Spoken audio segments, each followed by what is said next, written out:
Hi, I'm Larry Troca, and today I want to give you a couple tips on bridling your horse. We have a curb bit on this horse today, and I'm going to show you the way I like to unbridle him. You notice I put my right hand between his ears and guided the bit out of his mouth so it didn't bang his teeth. So if I was going to bridle this horse, the first thing I'd do is put the headstall in my left hand. Take my right hand, put it between the horse's ears, and see how he drops his head when I press down with that hand? All right, now I take hold of the headstall with my right hand. My left hand, the fingers guide the mouthpiece into the horse's mouth, and my thumb goes into the corner of the horse's mouth to open it, okay? And then I raise up on the headstall to bring it up into his mouth. I take the offside ear, move it forward, put it into the slot. Take the near side ear, move it forward underneath the headstall, and I've got it.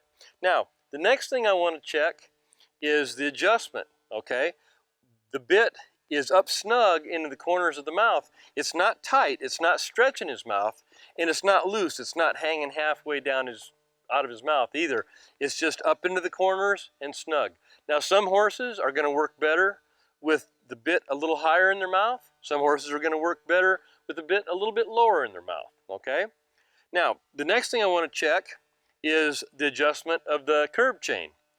And, you know, the old rule of thumb is to take two fingers, put it between the horse's jaw and the curb chain, and that's good enough. Well, that's not a very accurate measure for the adjustment. What you really want to check is the length of travel of the shanks. Now, these shanks are moving between 2 and 3 inches before they take effect. And that's just about right. Kind of depends on the bit, depends on the horse, but as a rule of thumb, that's pretty good. If the shanks will only move about a ½ inch before it takes effect, well, you know the curb chain is too tight and it needs to be loosened up a notch. If the shanks move so much that they're coming way back here, well, that's too much, and you know you need to tighten up the curb chain. Now, I get quite a few emails from people that are having trouble bridling their horse, and there's certain things you can do to make that horse better to bridle. As you saw earlier, when I put the bridle on this horse, when I put my hand between his ears, he lowered his poll, okay? Teaching your horse to do that is key to having a horse that's easy to bridle. I also teach my horses to bring their nose to me when I want them to.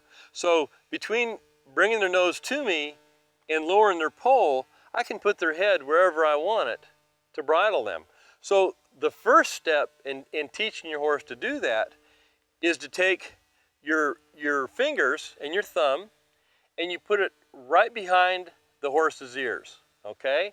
And you exert some downward pressure. Not a lot, just enough to make it uncomfortable for the horse.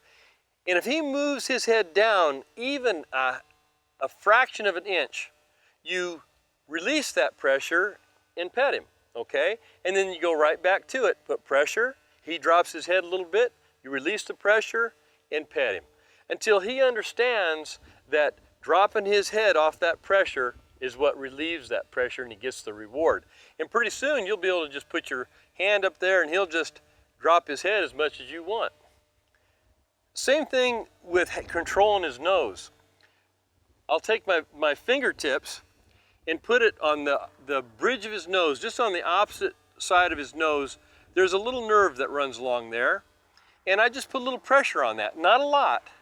I put my hand here to steady his head, and I put a little pressure on his nose. When he brings his head just a little bit, I release that pressure. Put a little pressure on his nose, he gives it to me a little bit, I relieve that pressure, until pretty soon I can put his head wherever I want it with just pressure from my fingers, okay? Once you've got that, then bridling the horse is a piece of cake, okay? Now, this isn't going to happen overnight. You're not going to get it done in one day, But if you're consistent over a period of a week or two, you really shouldn't have any problems.